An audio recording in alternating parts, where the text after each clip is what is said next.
That opening never gets old. Hello and good afternoon, everyone. Welcome to this week's unbelievable episode of the Xbox Factor podcast. I'm one of your hosts, Mr. Boomstick XL, and as you can hear through my voice, according to Zemi, I either sound like a cowboy or someone who is in puberty. Yes, folks, it's true. I'm still battling the flu. Mrs. Boomstick, unfortunately, is really, really bad. She is resting in the other room. But I could not miss one of my favorite shows of the three that I do weekly because we are all Xbox fans. And quite frankly, there is a lot to get into. And with me, as always, someone that has been added to this show and seriously made it 10 times better than its original launch a couple of years ago. Please welcome Zemi Games. Well, thank you so much, Boom, and I appreciate it. And man, I absolutely love that intro as well. And I might be a little bit biased because I am on this show and not on your other two fantastic shows anymore. But I think the Xbox Factor intro might be my favorite. Once again, might be biased, but I absolutely love that intro, and I'm super happy to be here. These topics are absolutely fantastic as always. So I can't wait to jump into them. Well, listen, obviously you see that we're a little light in regards to guests. The Welsh gamer who we've talked about publicly as to why he stepped away from the microphone, I'm happy to announce will be making his triumphant return to the Xbox Factor podcast next week. So we're all very excited about that. We did have Hyena Den, our resident Forza expert, lined up to be on today's show. Unfortunately, some last-minute family matters popped up, so he had to step back from today's show. But we'll have him back on soon enough. I did get a tremendous amount of feedback having him on. He is an Xbox dude, and he is, of course, our Forza resident expert. So to have him on is always great. And I did send out some feelers to a few other people. I don't think anyone's going to take any bites, but we do, and we have in the past done this as a two-man show, and we will do that here today. But trust me when I tell you, folks, even though it's just Zemi and myself, we're going to put on an amazing show. We have a tremendous amount of awesome topics.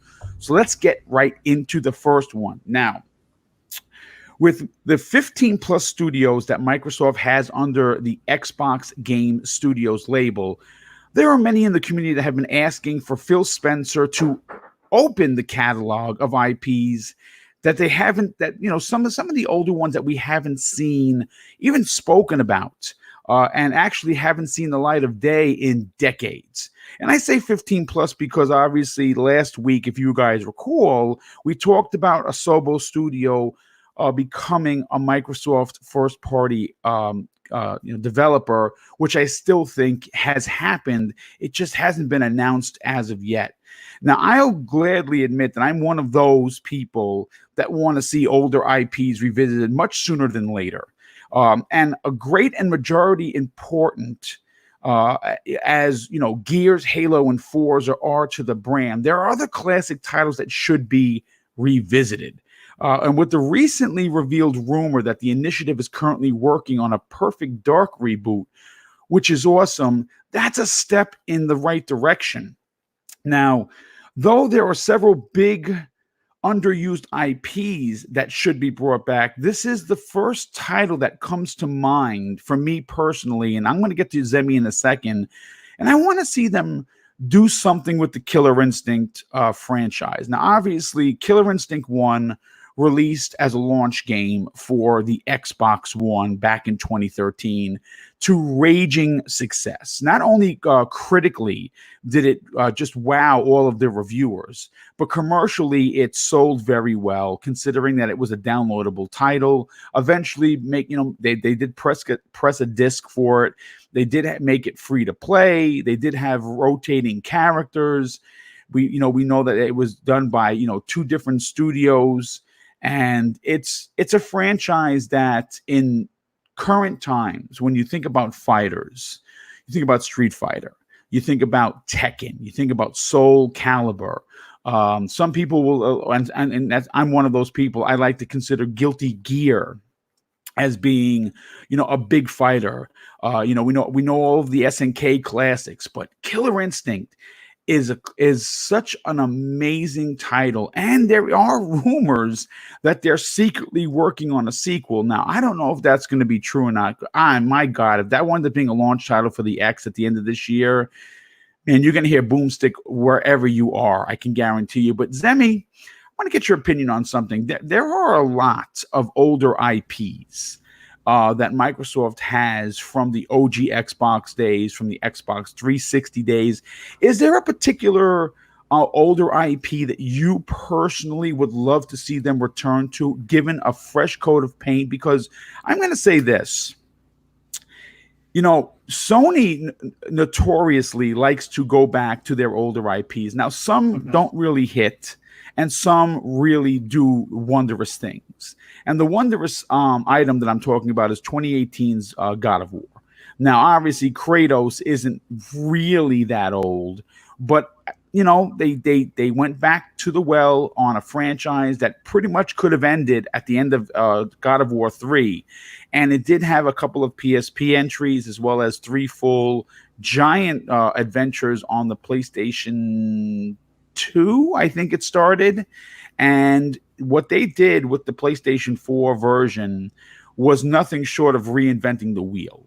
And yes, this is an Xbox show, and we're going to get right back to Xbox, but I wanted to just use God of War as a prime example of, if an IP, even though it's old, and even though the character is a little long in the tooth, if it's done right, if it's given the love and care and respect to not only the character, but the fan base that loves said character, wondrous things could happen. So for you, Zemi, what would you like to see brought back? Well, so I'm actually kind of in like an interesting position here, because I am, you know, a younger guy. And you know, back whenever a lot of these games, like whenever I think of like old school Xbox games, you know, I'm kind of thinking about shoot, what's the name of the Perfect Dark? I'm thinking about Perfect Dark. I'm thinking about you know, like Halo and stuff like that, like things I actually played. Like I never played Perfect Dark, but I've always been a huge Halo fan. I've always been a huge Gears fan. And you know, I've always absolutely loved Fable. So like really the cream of the crop, like the high tier like Xbox exclusives has kind of always been what I've been you know, attuned to playing. I never really played Perfect Dark. I never really played Killer Instinct. So you know, I don't really have necessarily a strong pick that I would love to see. You know, like an old school Xbox game come back. Of course, I would love to see Killer Instinct make a return, for the simple reason that, you know, Xbox Game Pass is a thing. Variety is key, and there's currently not really a fighter in there, right? I am super excited just from us talking on this podcast about the potential that you know, a Perfect Dark reboot could do. So like, they're definitely, the idea of bringing back these old games are definitely interesting and have me excited to some level. Now, if I was going to pick a game that I would absolutely love to see return, and Xbox would be very involved in this, is back in the day, Obsidian made a game, and it was called Alpha Protocol. It was like a spy RPG game. Yes. The reviews actually surprisingly were not that good for the game. I don't know why, because I absolutely love that game. But you had talked about that once before. Yeah. And so it's kind of like a cheat, right? Because it's not really an Xbox exclusive, but if technically it is, now that they own Obsidian, though. Yes, yeah. So I guess that's the only reason why I get to pass with it. But but I would absolutely, I mean, I'd probably like fall in tears if I saw that like pop up on the screen at like E3 2021 or something, right? Wow. Which, you know, it's not going to happen. I mean, they're working on so many other things, like that big RPG that, you know, has a lot of people excited, including myself. But I would love to see an Alpha Protocol come back.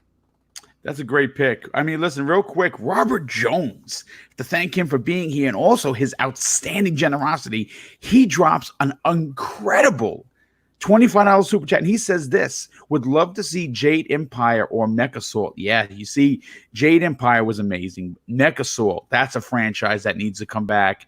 Give that a coat of paint. Crimson Skies is another one that would make an incredible game that would not only have an awesome single player campaign, but it would have a crazy good multiplayer, and it wouldn't even have to break the bank. I mean, a game like that, they could actually just remaster remake the original on the same lines of, putting that love and care like they did for Resident Evil 2. You did that. The groundwork is already written for Crimson Skies. And basically, it was kind of like an Uncharted / Indiana Jones adventure with planes. It was really a great game. And Mechasaur was another great one that had really two good games on the OG Xbox. But you know what? The most obvious and the most requested, I think, of older IPs that most people, including myself especially, want to see come back is a new Banjo-Kazooie. Now, there are many in the community that have been clamoring for Rare to do this.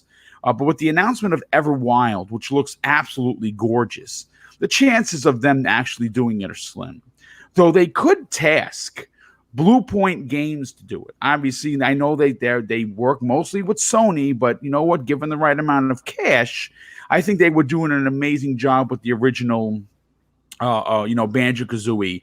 But you also have two others that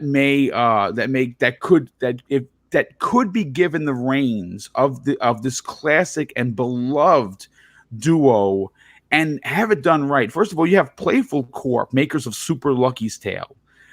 They obviously did an incredible job with. Again, listen, I know Super Lucky's Tale may not be for everybody, but I actually beat that game and I beat all the DLC, and I actually loved it. And to be honest with you, some of those bosses were controller throwing inducing. I'm not saying they were on the level of Dark Souls, but man, that last boss, my God, it had me swearing like I never swear before. And it was a very well done small game that no one gave a shit about, but I am telling you right now is a lot of fun to play. And then of course, you have the outstanding and incredibly talented team at Platonic rather. I'm sorry. They are made up. Almost the entire development house is made up of ex-Rare employees who, in fact, worked not only on the originals, but its sequel for Banjo-Kazooie. So who better to get to do that? I mean, you saw what they did with Ukulele, right? Ukulele came out, and I was a day one backer on Kickstarter for that. And I'm so mad at myself that I didn't spend $100 to get that I think it was an N64 replica cartridge of that game. And of course, they just had the new one that was just released. That was a side scroller. That team is ultra talented. Now, real quick, Sin Vendetta, thanks so much for being here, dude. He drops a $5. He says, to be fair, Blue Point Games did the 360 version of Titanfall. Yes, in fact, they did, dude. That's a great point. I totally forgot about that. And that actually was pretty good, believe it or not. But you know what? I know that there are going to be some in the chat right now. First of all, we have almost 150 people watching live, and that's amazing considering that we're only 14 minutes into the show. But I know that there's going to be some people in here. And I said, wait a second, Boom. Wait a second, Zemi. Why are you guys talking about older IPs? Where does these stories or these topics come from? Well, I do a lot of originally written pieces because honestly, we have really good stories, but there really isn't anything banging down the doors. There has been. We've been pretty lucky. But, obviously, news sometimes runs a little dry. And if you want to put on a good show that people want to tune in for, sometimes you got to go outside the box a little bit. But the reason why I decided to talk about this particular topic to open the show, one, it's fun, right? Everybody wants to talk about older games and what they'd like to see come back. But our good friend Clobriel from Twitter fame, who is considered by most, and by me especially, as an Xbox insider, has once again been making the news around the interwebs. And while answering someone's question on Twitter, here is exactly how that exchange went down. And this is why I decided to write this original topic. Now, the person that was asking a question his name is Mr. Fantastico on Twitter. He says this: they need a studio to remaster an old IP like how Capcom is doing for Resident Evil. Maybe revitalize old franchises and gauge interest in sequels. And Clobrill's response was short, but also deafening, in my opinion. He says this: they are doing so with quite a few of their own studios right now. You'll hear some big news about revisiting some fan favorite Xbox worlds this year. Now I can say this: holy effing cow! Consider my mind exploded. Now I know for a fact that there's going to be pushback on this topic and the subject matter for that matter, because it is a hot topic, and there are a lot of people that I would like to consider like big time YouTubers, content creators that will disagree with me. A perfect example is my very good friend Colt Eastwood. He talks about wanting Microsoft to take advantage of these incredible talented developers and produce a new IP. And I can't argue with him. I think that he's right on. He's hit the nail right on the head. Everybody wants a new IP. But then there are folks like me who've been gaming a very long time who remember growing up with the industry when 3D platformers were a thing, when mascots were a thing for consoles. And right now, I mean, again, you can consider Master Chief a mascot, I suppose, but that's not the mascot that I'm talking about. And they have a few of those. They have Banjo-Kazooie, they have Conquer.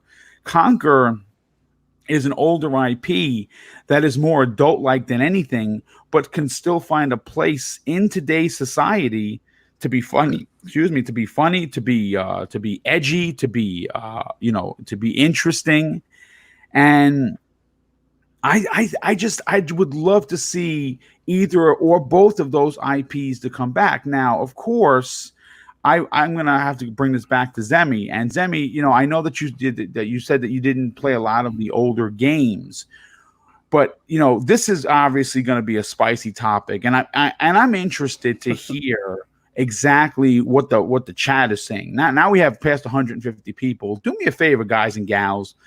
This is this is where I enjoy this show more than anything, is how interactive you guys are with me, Zemi, usually, of course, my guests that are here, the Welsh Gamer. I want to know, what older IP do you want to see them bring back, or am I wrong? Are you like Colt Eastwood and Dealer and a few of the incredible content creators that we all watch? They want new IPs. Do you guys want new IPs? And Zemi, my question to you is this: same as the chat.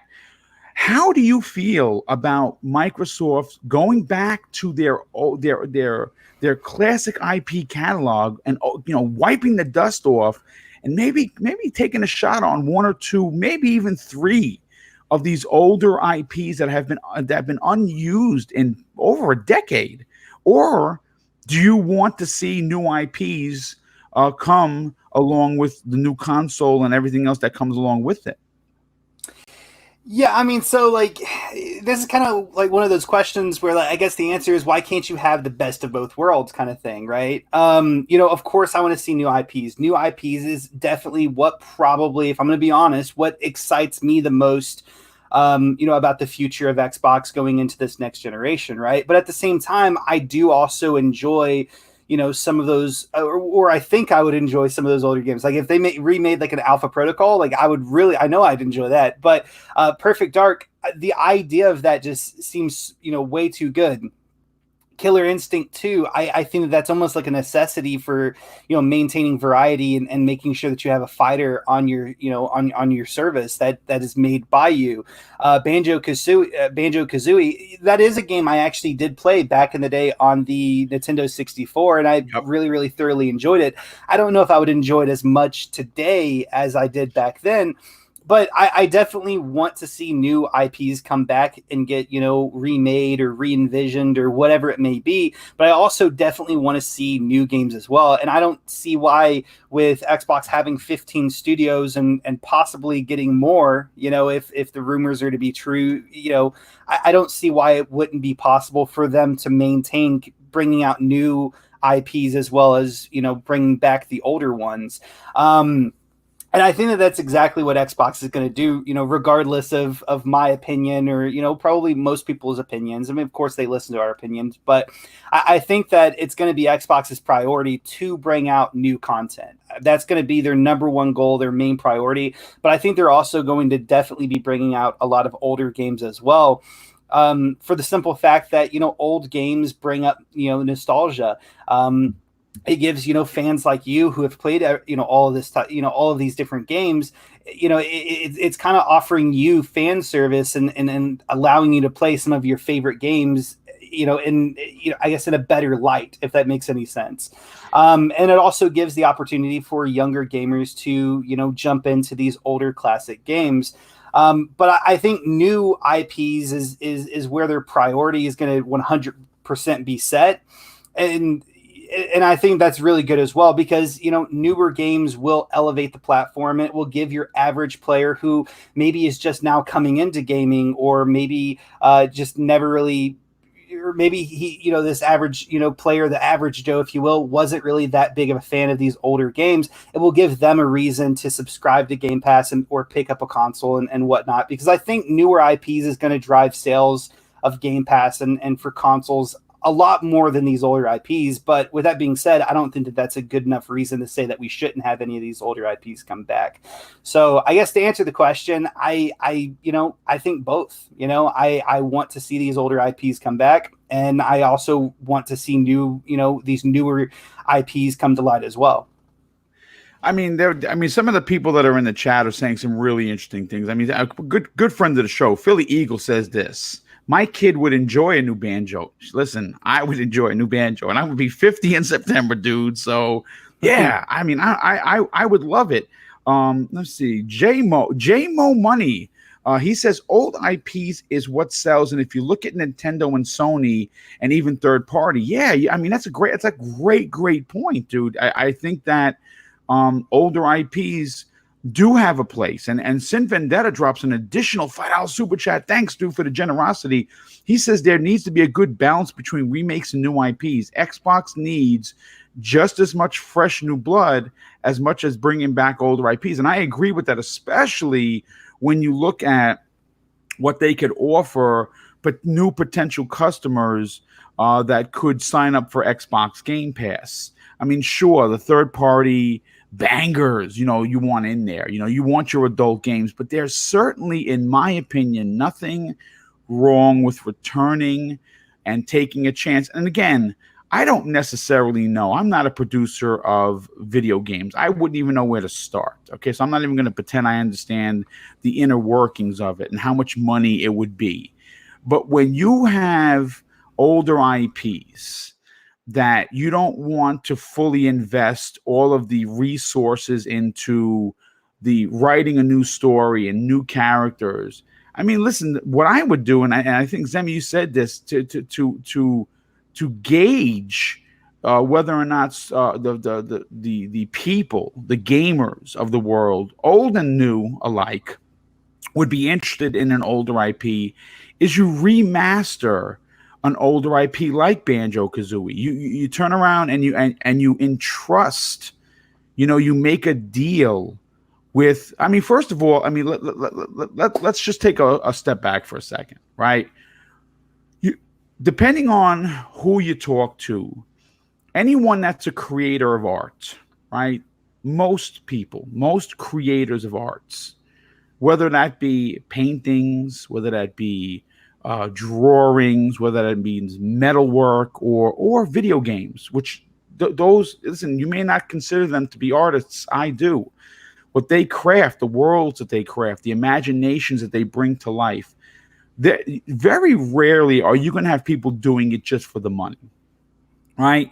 And if you look at Platonic, that team is completely made up of ex-Rare employees who loved Banjo-Kazooie, loved it to its core, still love it to its core, where they went out and they made Yooka-Laylee, which was an unbelievable spiritual successor in every way to that classic Bear and Bird. They are the team that Microsoft could write an open check and say, listen, we know you don't want to be bought, which I can't say for sure, but they're a small company. Maybe they want to be purchased. I have no idea. But because Rare is so hung up right now on multiple projects, like we know Everwild is going to be big. We know Sea of Thieves continues to get supported. And supposedly there's even a third game in development. We don't know what that is. They're not going to have time for a Banjo-Kazooie. And that makes sense, right? But why not go and have Phil Spencer sit down with the head of the studio for Playtonic and say, listen, this is what we got. This is what we have. This is what we want.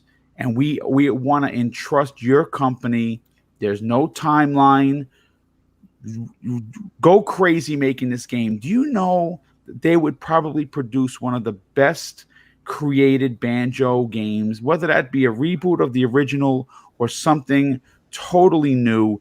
It would be done on next generation hardware. It would be done with TLC. It would be done with respect, not only for the fans that love the franchise, but the new fans that they would bring in. But they would respect the shit out of the IP because they love it so much. And that kind of passion, you can't, regardless of how much you pay, only someone who cares about the IP and that type of franchise would do the job justice. And again, I'm pulling this completely out of my ass. I have no idea whether or not Phil's even thought about this or whether Playtonic would even do it. But if I was sitting at the head of the at the table, yes, we need Gears games. We need Perfect Dark games. We need that new Fable to be confirmed. We need a new Halo, which we're getting this year. We're getting a new Forza. We have all of these adult-like IPs, but it would be nice just to throw something fun and whimsical and magical in there that could be enjoyed by kids and adult gamers like myself alike. But you know what? Like I said, I don't want to beat this to death. I think this was a pretty fun topic. It was interesting. You know, again, not everybody's going to agree with me. Yes, I want new IPs, but yes, I want some older ones brought back. I mean, perfect example, and I'll end it with this. I don't know how many people here remember Cameo, which was an Xbox 360 launch title. That was a Rare original IP. Man, if you've never played that, you can play that on Rare. I believe it's the Rare Replay. Give that game a shot. That game was amazing, absolutely amazing, and the character was awesome. All I'm saying is that if you haven't played it, that's an older IP I'd like to see come back. But real quick, before we move on to the next topic, Chaos Might, I have to thank for the outstanding, generous $10 super chat. He says it would be really good if they remake old IP just like they did with Tomb Raider. Make them fresh from old games, which in turn into new games for the franchise. Conquer Bad 4 Days is one IP. Yeah, man, that would be pretty dope. But you know what? I want to move on to the next topic, and this one is pretty interesting. As you can tell, there has been a lot of talk with Platinum Games in the last week, and more so, the Scalebound has once again been making the rounds, and it's pretty. I got to tell you, man, considering that the game never made it out, that game has had more eyes on it than some IPs that actually made that made the show floor, so to speak, and are out there being played by people. And in an article that was just published by Eurogamer, Platinum, according to the article, would like to finish Scalebound. And the reeling question that I have and I pose right now is, should Microsoft revisit this franchise, and why I think they should? Now, Platinum Games has not forgotten about Scalebound and would like an opportunity, believe it or not, to actually finish the game. And in a recent interview with Eurogamer, Atsushi Inaba of Platinum Games was asked about the new reality in which the company is now able to launch its own games, having Tencent invested in their company, and what that means for Scalebound. Now, Inaba explained that Microsoft is the owner of the intellectual property. But if it was allowed to, Platinum Games would be very happy to finish and launch Scalebound. And here's what he had to say in the matter, Zemi. Again, it's a good question, but this is an intellectual property that belongs 100% to Microsoft. Whatever happens with this project, we can't really do anything with it unless Microsoft sells it to us. But it is a game that we fell in love with. And if we had the opportunity if the opportunity arises, it's something that we would love to return to. Now, the $1 million question here, Zemi, is with all the hoopla that surrounded the IP of Scalebound, would Phil Spencer be interested in bringing it back from the grave? And my answer is yes. And here's why. The Scalebound franchise, believe it or not, is a household name, even though it officially never released. And it has a ton of public attention and would literally generate a ton of goodwill for Microsoft if it was released. Now, this is where we get into a little bit of rocky water. Now, we know that Microsoft is looking to either buy a Japanese studio, or, like we've heard rumors, that they want to create their own quadruple A level initiative style studio in Japan. Now, this is what we've heard. Preferably, I would love to see them create their own studio from the ground up in Japan, the same way they did with the initiative. And in that region, they could pull talent from all the different developers, because quite frankly, there are a lot of people out of work in gaming, and there are some big names that are still out there that Microsoft could pay a hefty penny to get them to be heads of these studios. And it would be pretty damn epic if the first game that they announced they were making or revisiting in that region was Scalebound. It would be it would almost be like a goodwill to the Asian gamers of that region that were looking forward to this game. I mean, obviously, the reason why this game was being made is because Microsoft, even back then, was still trying to somewhat get a foothold into the Japanese culture. And obviously, with xCloud and Xbox Game Pass, this would be a match made in heaven. But my question to you, Zemi, and I'll say this is my question for the chat as well. This is an IP that is owned 100% by Microsoft. Personally, this is just me saying this. I don't necessarily know I would trust Platinum Games to handle this. There's I don't know how much bad blood is still there, but the fact that they were taking money hand over fist from Microsoft, and they worked on, from what we understand, 8 different other titles at the same time that they were doing Scalebound. I don't know if Phil Spencer, who was still, I mean, he wasn't head of studios back then, but he was still up there. I'm sure that he was pissed that this was going on. So I don't know if I would entrust Platinum Games. I will tell you what I would never do. I would not relinquish this IP to Platinum. I don't care if they were going to give me the shirt off their back. They own it. They should keep it, even if they sit on it and do nothing, because if this gets released and somehow or another Platinum decides to, kind of stick it to Microsoft and make this like a PS5 exclusive, you'd never hear the end of it. Just on the bad PR alone, Microsoft should never sell this. But Zemi, I'm interested to hear what you have to say. Now, again, your opinion matters to me, so that's why we're going to get into this deep. Do you think that Microsoft, A, should revisit this with maybe a new Japanese studio to kind of give that olive branch to the region? And or do you think that they should hold on to this IP, never relinquishing this to Platinum?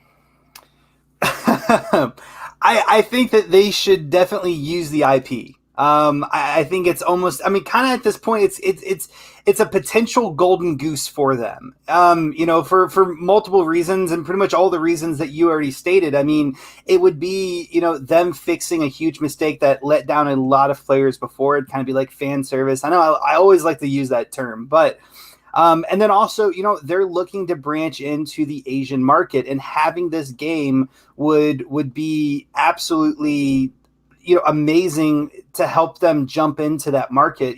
Giving Japanese gamers, Korean gamers, whatever it may be, something that they were more familiar with and attuned with to playing, in their native, culture, right?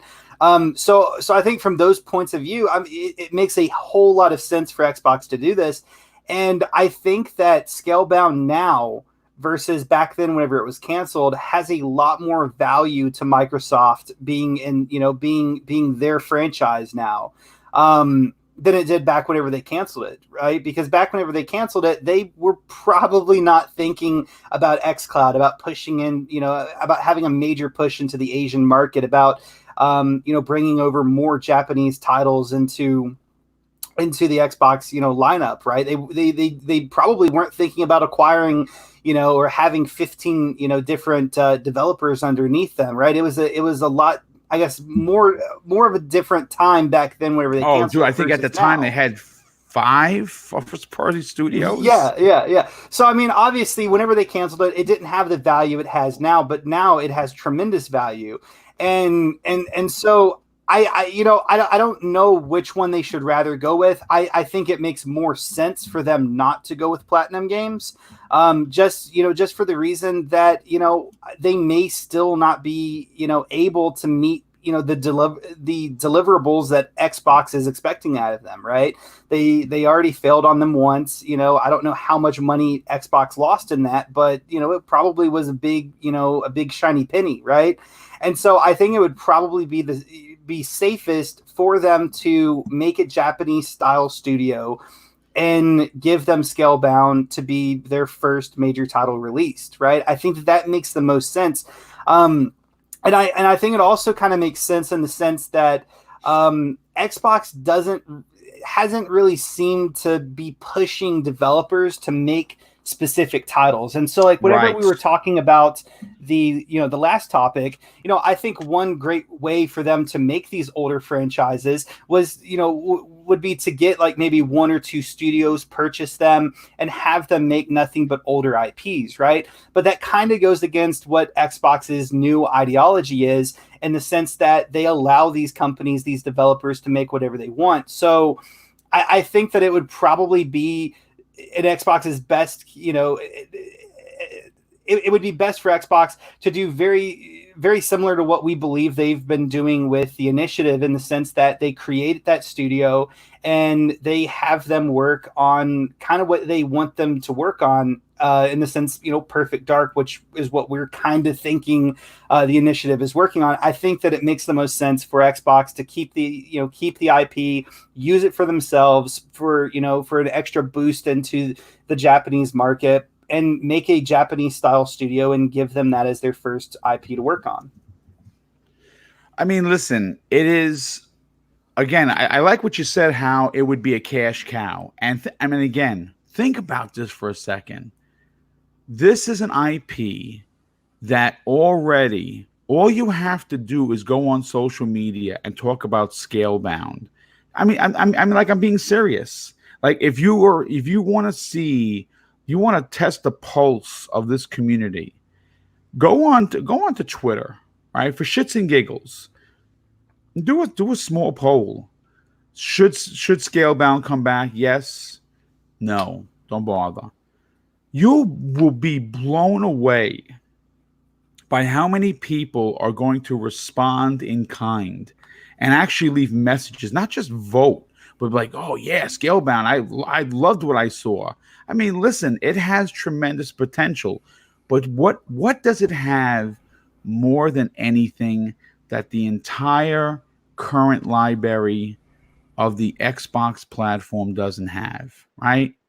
It doesn't have that anime slash Japanese IP that everyone is clamoring for, right? This game is so radically different than what's normally released on the Xbox. This could be a winner in itself. And again, because it's going to be in tow with so much hoopla, it actually would. I mean, again, a lot of people are like, well, I don't know, Boom. It could bring bad press, but even bad press is good press. You know what I'm saying? And I understand that, yes, what happened with the IP is going to be a sore spot for sure. But also, if you were trying to get the attention of that region of the world and you were trying to put out a game that had potential to be exactly what a lot of people in this community have been asking for, but a lot of people in that region would play. Now, think about this. Scalebound was set up to be a four-player co-op, and was going to be you and three of your buddies riding around on these giant dragons. Okay, so what do you, in my opinion, what would you need for xCloud to be successful in that region of the world that Microsoft has been failing at for years? You'd need something that was anime inspired, something that was appealing to that community. But more so, you get a game that is not a single player experience. That, yes, there are elements of it. It probably has an incredible single player campaign, but the multiplayer is where you could really soar, and it would hit that market so well. Could you imagine that being one of the first games being developed in country by a studio owned and built from the ground up by Microsoft? They can have some of the studio heads as being very famous. Some of the same people that brought us Lost Odyssey, some of the same people that brought us Blue Dragon. You get some of those big names to be a part of this journey into creating this new studio. And Scalebound is one of those games. And the groundwork is there. Sure, is it going to look and be exactly what we saw? Probably not. But it could resemble it. It could resemble the dragons. It could resemble, I mean, hopefully the kid doesn't have headphones still, but they would make it in a way that would make sense. But because Scalebound was so being looked forward to by so many gamers, man, I mean, I'm smiling from ear to ear. I know you can't see it, but just thinking about the potential of what this could do for the Xbox brand in that region of the world with the new studio, the newly formed or purchased Japanese studio, it would be like a coming together of something you would only see in storybooks. Am I going too far here, Zemi? I love how you I mean, whenever I said golden goose, that's exactly kind of what I meant, right? But you said it so much better than me. It has all this hype built up around it, and it is a game that is heavily needed in the Xbox lineup, but it's also a game that people, of the cultural background of these Asian, countries that Microsoft is looking to push into would definitely gravitate to. I mean, it is a super, super important franchise for them to keep a hold of and keep close to their chest. And it's like, in some ways it might be, it might be their new baby franchise to entering into the Japanese market. And it's a super important game. It wasn't whenever they canceled it, but it most certainly is now. And it has a lot of value to it. I have to laugh real quick. Heated Heavy 505 said Boom's meds are kicking in, talking about Scalebound like this. No, you know what it is? Trust me, I'm on no medication. There's not much I can do. I just have to ride out this head cold. I'm taking antibiotics, but that doesn't make me loopy or anything. When I'm done with the show, I'm probably going to take some NyQuil and collapse into a corner. Look, I mean, here's the thing. This is another originally written topic that I wanted to talk about simply because it's a hot topic. But you know what? Before we move on, before I want to, because again, I love getting the pulse of the community. That's why I do these shows. That's why I'm so passionate about, even when I'm sick as a dog, I got to come back and I got to bring a show to you guys because I love working with you guys. I like the fact that you look forward to these shows each and every week. And if I was on your side of the microphone and someone was out because they were sick, I would feel, bad if they were sick, but I would miss the show, and I didn't want to miss today's show. So here's my question to the community right now. Give me a 1 if you want to see Scalebound come back in any form. And give me a 2 if you think I'm just a lunatic on too much medication and that this Scalebound should just simply just stay dead. And while you guys do that, I just want to talk about, tomorrow's show. There is going to be a Breakfast with Boom tomorrow. The guests that I have lined up are awesome. And I'm going to be making an announcement of who that is. And some of the topics are really hot. I mean, some really, really hot topics. The big one that we're going to be diving deep into is E3 2020 and why it's it might be a bigger year for smaller channels like myself to get into a lot of these behind the scenes stuff that we normally wouldn't be privy to because we're too small. And I bring that up because obviously we're going to go into Jeff Keighley just pulled out of E3. He's been doing his Coliseum show there for 25 years, from what I understand.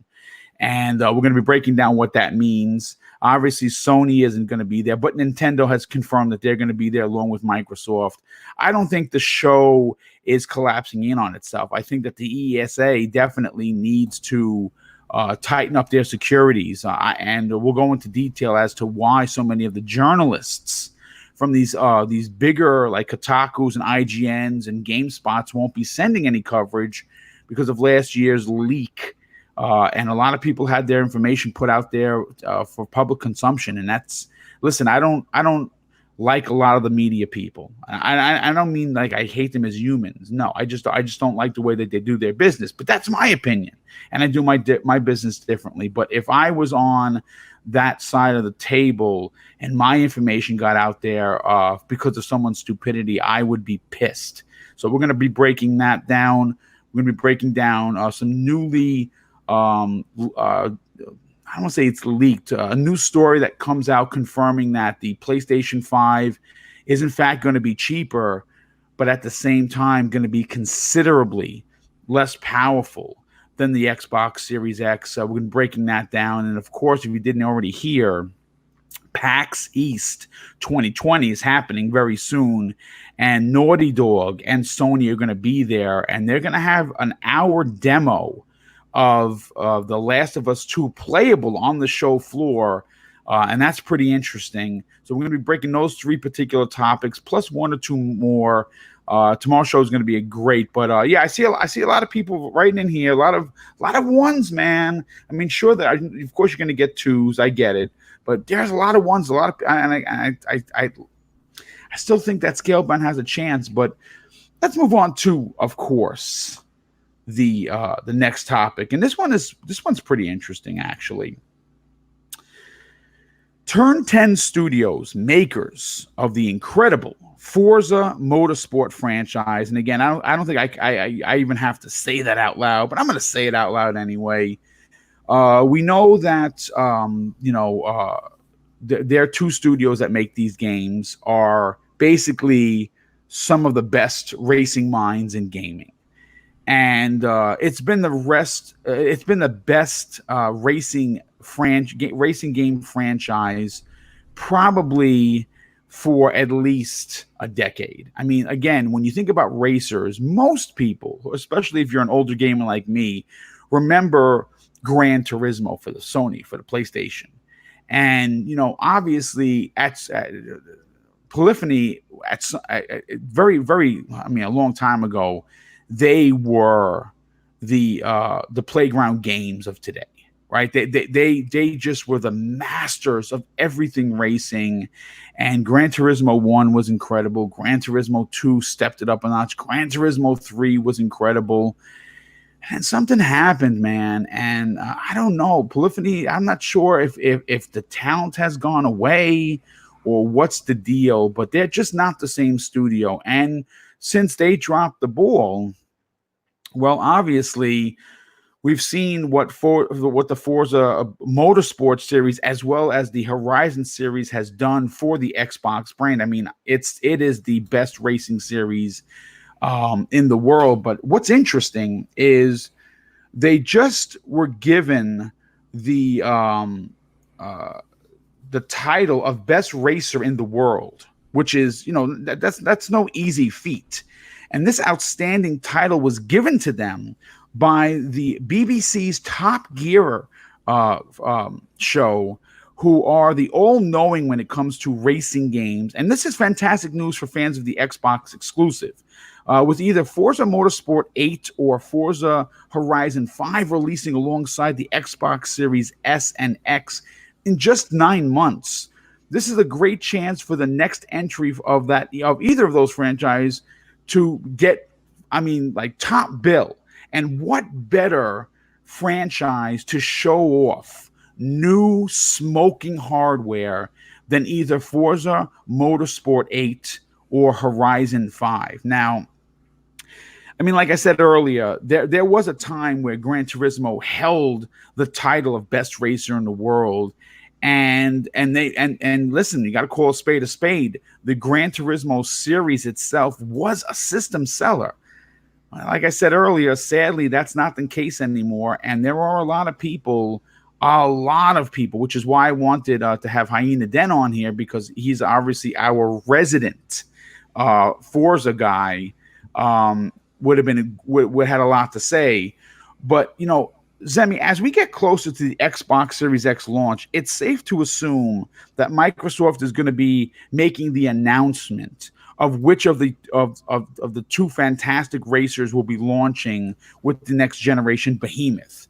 And like I said, there are some people, and Randall Thor was one of them, a good friend of the show, was saying that he believed it was going to be a new Forza Horizon, being Horizon 5, because they're usually 2-year development cycle, so they're closing in on it. But then he changed it. I don't know why he did. Maybe he heard something on the inside that it's gonna that it's gonna be Forza Motorsport 8, and that would make sense because we didn't get one last year, and it's been a while since 7, so it would be, I think, almost 3 years removed from 7 to 8.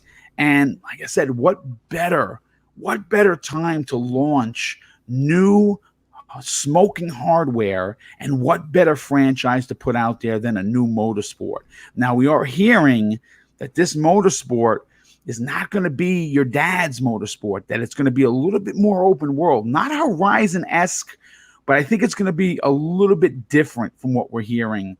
But my question to the chat, and more so to, of course, to you, is, after hearing that Top Gear proclaimed Forza Horizon 4 as the best racer of the decade, what are your thoughts about this? Do you think that they got it right? And more importantly, what are your expectations for Forza Motorsport 8 and Forza Horizon 5? Which one of those games do you want to see be a launch title in November? Yeah, so first off, obviously, huge congratulations to Turn 10 and Playground Games. They make an absolutely fantastic racer, and I'm once again could be completely biased because literally the only racing game I've played in probably the last 5-6 years has been Forza, right?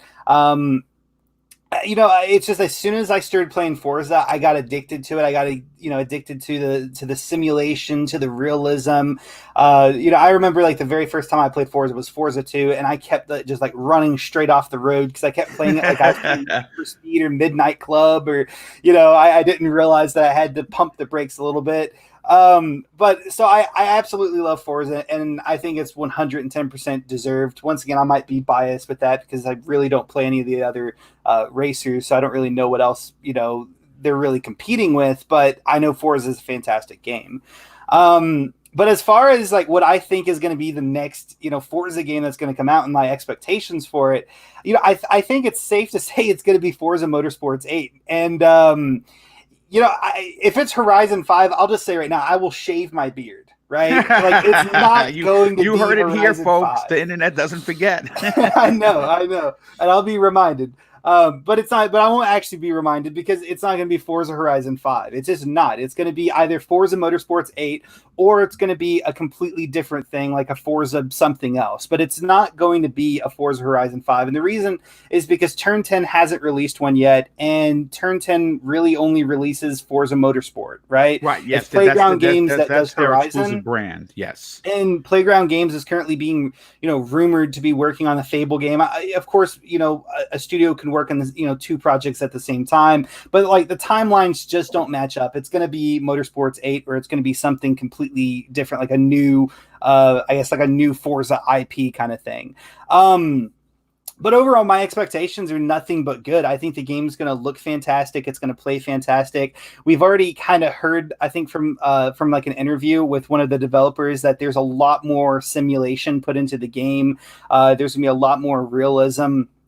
We know now that, that the ray tracing is going to be crazy on it. Oh, yes. And, ultimately, I just cannot wait to see, what this game is truly going to look like. Whether it be from, like the hardware effects on the gameplay and graphical performance of the game. I just really cannot wait to get my hands on it and try it out. I usually play Forza, like I usually get it like first thing and I'll play it for a couple of weeks and I'll put it down and never touch it ever again. But those first 2 weeks are going to be absolutely amazing. But yeah, I'm super pumped for it. I don't know what I'm going to play first, Forza or Halo. Probably Halo, but I think everyone can play Halo just because it is the flagship. First of all, I like to welcome in Enrique from the Basement Radio Arcade podcast. He answered the bat signal. Enrique, thanks for being here, dude. Really appreciate it. Yeah, man, absolutely. I tried to get here earlier, man, but work did not allow me to do that. So listen. The fact that you're even here at all is a big deal. Like I said, it's sometimes, as a content creator yourself and a showrunner, sometimes the shit hits the fan and sometimes, you got to do a big cleanup. But I appreciate you being here. And obviously you came in at a good time because we just started talking about Forza. And thanks to a story that I pulled, the title of Best Racer of the Decade just went to Forza Horizon 4. And that was given by the BBC's Top Gear. And that's a big deal because they are the racing enthusiasts of the world. I mean, we know how important their word is. And, obviously they did have Gran Turismo in there. I don't recall exactly where it fell on the list, but the number one world's best title went to Forza Horizon 4. Now, there are some people in the chat that, and I actually might agree with them here, that think Forza Horizon 3 is better. And you know what? I loved 3, man, because I loved Hot Wheels as a kid. So riding around on that track was dope. And I loved every freaking minute of it. But 4 had the changing seasons and it added so many good things for you personally. And I want to get your opinion on both the award that they were just given. But for you, obviously we were talking about the Xbox Series X. This would be a big title for them to release, during launch, because what better franchise to show off ray tracing and 60 FPS across the board and 4K than this particular franchise. But for you, are you hoping that it's Forza Motorsport 8, or do you want to see them release like the rumored Forza Horizon 5? Oh man, boom! That's a tough question. That's a loaded question, sir. No, truth be told, I am not a racing fan, but I have an appreciation for the Forza series because I heard you guys talking about polyphony and boom. You and I have been gaming a very long time. I mean, there was another king before there was Forza. You better believe it. And polyphony was that king. Yeah, and they were in Gran Turismo. I mean, I remember. You know, I used to dabble in the console wars on the OG Xbox. I used to wave that flag, and I remember I used to get in arguments in the GameSpot forums, you know, about what was the Xbox racer that came, Project Gotham Racing, Project right? Gotham was, dude. Listen, that's a game that there's been rumors that they want to bring back, and I'd love to see them bring that back. That would definitely be a cool game to bring back. You know, and so, you know, I used to like, beat that drum, and people would come back, oh, but you guys don't have anything like Gran Turismo. And I remember when Forza came out on the OG Xbox, and I was like, could this be? And it was. I mean, it just, like, the first Forza was like it. And from there, they just never looked back. But and by the way, that acknowledgement, I think, I gotta say, I have a lot of admiration for Turn 10 and Playground, because to do what they do on a consistent basis, by no stretch of the imagination, is easy. It's not. Even with the tools that they have at their at their use, they still have to make a new game, right? They can't put out the same tracks. They have to make new cars. They have to. I mean, look what they're doing with Forza Motorsport 8, where they talked about how rubber is going to be, the little pellets are going to be ripped off of the tire, and how gas is important now, and how the differentiation of the suspension. I mean, the mathematics alone is enough to explode my head. These people there they are unbelievably talented, but more so, they're some of the most passionate racing creating developers in the world. Yeah, no, they really are. And I, like I said, I have a lot of admiration as a fan of gaming for what they do, because I mean, to try to consistently top what you previously put out when that's on top is not easy. Like, it's not easy by any stretch of the imagination. You can ask Polyphony. You can go to other developers who put out games that have that put out, good games that then have struggled with, the second iteration of that game. It's not easy. Like, for them to consistently put out that high level of quality is not easy. So it's really cool to see that recognition, that award that the franchise received. And to your question, Boom, about do I want to see a Forza 8 or a new Forza Horizon? I'm not a racing fan, so I can't really say I would have a preference. I think personally, I'm just more interested to see how good Forza is going to look running on a Series X. Like you mentioned, ray tracing. Yes. So I think whether it's, I think Forza 8, would probably be a little more visually impressive because it's not on the same scale, I think, as Forza Horizon. I think Forza Horizon is a little more open world than Forza 8.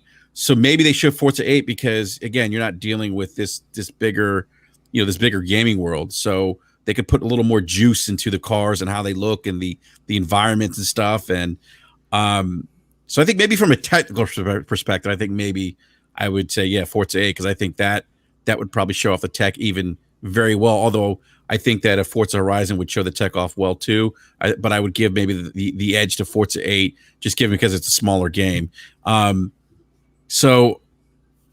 I think whatever they show, whether it's Forza 8 or the new Forza Horizon, it's going to look phenomenal. I mean, I think we talked about this on your show last week. I could see them doing like a tech demo, full on ray tracing, 120 frames per second. And this thing is just going to blow. See, people are going to, like, if you haven't experienced, obviously, I brag a lot about PC gaming. Well, I mean, you built an incredible rig, dude. I mean, you should brag about it. I mean, if you haven't experienced 120 frames per second, you are in for a treat. I mean, there is a tangible difference here. Like, it's like, when you get to that 60 FPS, right? It is you notice it immediately. And I've experienced ray tracing. Again, probably not. I would imagine not on the same level what we would see in a Forza game on the Series X. But you can definitely see the differences with ray tracing turned off and ray tracing turned on. Now, obviously, there's a hit to performance, which I don't want to get into because that's a whole nother conversation. But at least on PC there is. But I'm telling you, Boom, I think people are going to be blown away, regardless if it's Forza 8 or Forza Horizon. When you think about ray tracing, you think about higher frame rates. I honestly think the higher frame rates are really going to blow people away. And there was that, you think about, like, we talk about like the SSD and loading things up. I mean, Yes. I think Sony did a demo of Gran Turismo in 8K with ray tracing and high frames. I don't know if you guys saw that, and that looked impressive, right? So, I mean, I can only imagine what this is going to look like. I'm telling you, I wouldn't be surprised if that's the first demo they show on the Series X, because to me, that's like the one game that can really think about, like, the lighting off the cars. As I'm looking at the screen, you can see the water kind of beating on the car, right? Yeah. Just imagine even greater detail than that, right? I mean, it's another shot. I mean, look how real that looks. That looks like you're watching a racing show on TV. It does. And I think with ray tracing, it's going to blur the lines of realism. I think people, as we talk about this, I'm actually getting hyped because it's going to look incredible. I mean, like, it's like the one thing that excites me about next generation that's really going to be a big generational leap from this generation and next generation, more so than we had going from, the PS3 360 era to this generation. But you're right, Boom. Like, that picture you have up, I mean, it looks like photorealistic. It's crazy. Yeah, it's going to be. I'll put it to this way: if what we're expecting with Halo's newly created slip space engine, right? That game is going to be incredible. It's going to be a showstopper. It's going to be a showpiece, and you would expect it to. It's Halo. It has to be. It almost absolutely has to be the killer app. But having bookends like Halo and the potential of 120 frames per second, Forza Motorsport 8 running on your new console, on your new TVs. Could you imagine what it's going to look like on an OLED? Holy shit. It's going to be seizure inducing. Your eyeballs are not going to be able to take how realistic it is. But look, this wasn't meant to be like the biggest of topics, but I did want to talk about the award given by Top Gear, because I think it is a big deal. Oh yeah, absolutely. More importantly, just get the feelers out there of what their expectations are, and I think we are going to get it. But this is a topic that I'm so glad that you happen to be here, Enrique, and this is a big one. Phil Spencer has been making the rounds once again. And he just did a huge interview for the 1000th. Wow. I mean, I can't even say, it's unbelievable to think about the 1000th episode of Gamertag Radio. Now, if you don't know who those guys are, Danny Pena is the one who runs Gamertag Radio with Pete and Paris Lilly. That's the trio, and I've talked with those guys. I haven't had a chance to meet them yet, but I've talked with Danny personally. I've talked with Paris. They've talked about me on the show. I was going back a couple of years. This is before I was a content creator. I was a huge fan of theirs, and I didn't stop listening because they did anything wrong. It's just that when you become a content creator, you kind of want to make your own stuff, so you don't listen to as many people as you. It's just there's really not enough time in the world, in a 24-hour span.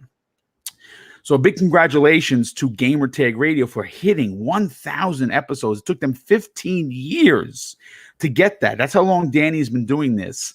He's actually he's the winner of a Lifetime Achievement Award. I think he's in the Hall of Fame for podcasters, believe it or not. And for good reason. He runs a great show. They had Phil Spencer on there, and it was a fantastic interview. Now, if you haven't listened to it, man, you should get over there. Go over to a YouTube or wherever you listen to your shows. Type in 1000th episode of Gamertag Radio, and that's going to pop up. The interview was roughly around 36 minutes in length, and Phil talked about a ton of things. And I want to get through some of the smaller things that he talked about, and then we'll get to like the really big stuff. But Phil talked about VR. He started off with, and why it's not where the Xbox is currently focused on. And obviously, it was a very telling description of what he said. And here was his response to Paris Lilly asking him about VR. He says, "I understand certain people want that, We have to focus our efforts on things that we're doing right now.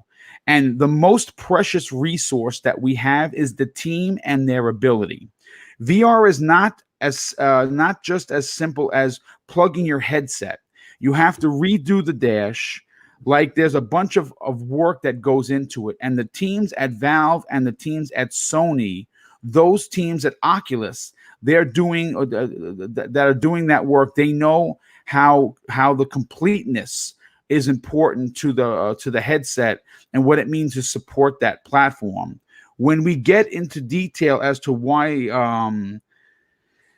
they're not doing it, I understand. Like I said, I have PlayStation VR. I have an Oculus. You know what I'm saying? So I could turn around and enjoy VR. I don't necessarily need it now. Would I like it on, of course, the on the Xbox? Well, of course I did, because if it came out with their own headset or even a third party, I would buy it.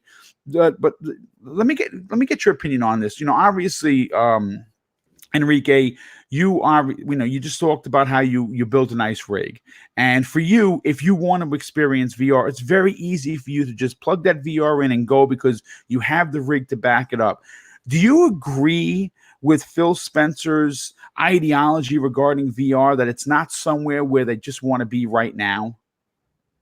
Yeah, I mean, I don't have. And I'm kind of glad he addressed this, because I thought some people thought he was kind of throwing shade. I think I saw this in the community when he talked about VR initially, and he did mention that in the interview, like, hey, I wasn't disparaging anyone or anything like that. It's just that it's not in the plans for us. And so I don't have an issue per se with that, because it really doesn't. If you look at like what Microsoft is doing, I mean, they're really trying to establish the Xbox, I think, platform as a software as a services type brand, right? And I don't see VR really fitting into that plan right now. They're trying to get Game Pass off, Game Pass going. They're trying to get xCloud's still in beta. It's now available on Apple iPhones.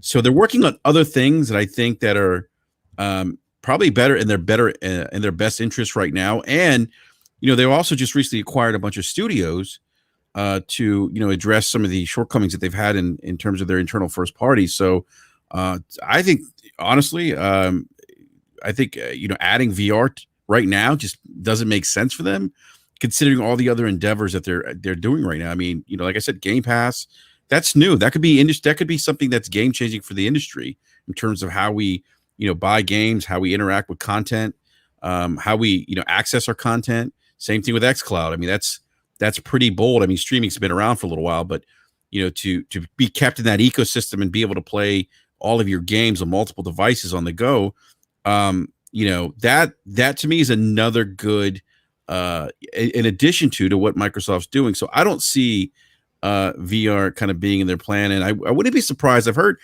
it's interesting. Like, I heard David Jaffe talk about augmented reality, and I haven't heard AR in a while, right?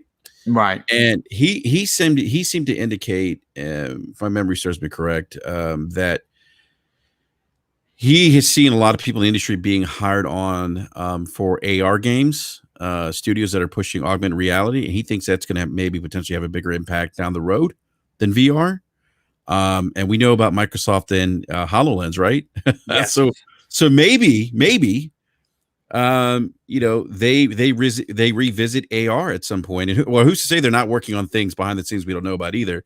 Maybe they are, but I think maybe potentially down the road, boom, maybe they go back and look at AR again and reintroduce that as part of that Xbox ecosystem where you can enjoy games and play games specifically for that technology. But I think it makes sense, again, just given the direction that Microsoft or Xbox is heading right now.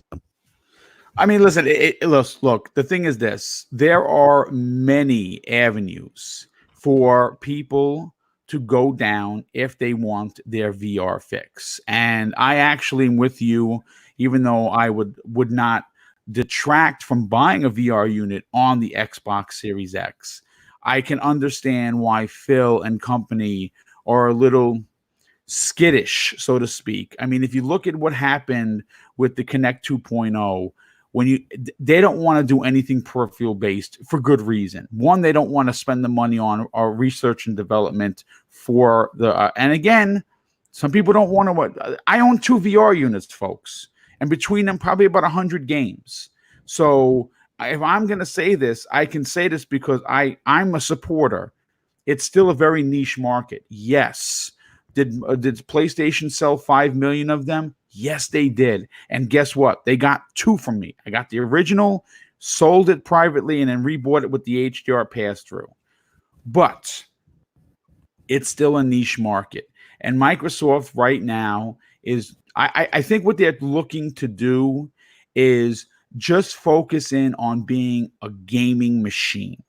A gaming machine that plays great first-party and third-party games, that looks the best and is going to be the most powerful. Now, in a couple of years, if wireless becomes such a thing and headsets are $200 instead of $500, maybe they do something third-party. And they team up with an Oculus to bring the Quest to, which I already own, to the Xbox. Or but they'll never do one themselves. And you know what? That's perfectly fine. Zemi, let me get your opinion on this. VR. Do you agree with Phil Spencer and the direction that Xbox is going? Does the Xbox in the next generation actually need VR, or are you okay with it not having it? I mean, for me personally, I'm perfectly fine with that not having it. I do think that it should definitely be something Xbox is actively working towards, because there are a lot of people that VR or even AR is very interesting to them. They want to try it out, but they may not. But they may specifically prefer Xbox exclusives, their first party lineup, more than than their, I guess, want or need of going out and getting a VR headset. And then again, also gaming computers are very expensive. So I think, the Xbox platform, definitely has a lot of people on it that are interested in VR, that are interested in, in alternate reality as well. So I for me personally, it doesn't really have that big of an impact. If I really wanted to play VR, I do have a computer. I could upgrade it a little bit, and I'd probably be set to go when, if I got an Oculus or something. But it's not really super big on for me, it's not something I'm really looking forward to, I guess, necessarily in gaming. But I think it should be something that Xbox is actively looking towards. But one thing that really actually does kind of interest me about the whole VR conversation is that Xbox has really shifted a lot. Whenever I think like the whole VR topic first came out, a lot of people were expecting, Xbox to come out with VR, possibly with the Xbox Series X, right? Yes. And then, Phil Spencer made the announcement, too many wires, right? We're waiting for there to be less, more wireless technology. That happens, and then still no VR. And now he's saying, well, we would rather, put our resources towards something else. And the reason I think this is very interesting is because I kind of, to me, it kind of signifies that maybe they were really, really heavy into possibly doing VR, but something kind of maybe something spooked them for sure.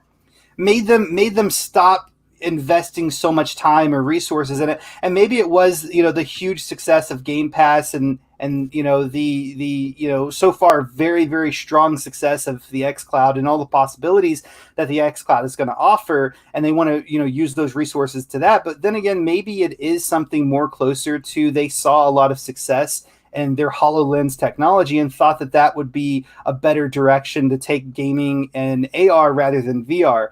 So I think that's really interesting as well, just seeing how, the time lapse of how we actually got here in 2020 with VR, with, the Xbox brand and all the things that they've said and kind of made us think, and all the backtracking that they've done. I think it's very, very interesting, the whole topic of VR with Xbox and what they're actually doing there.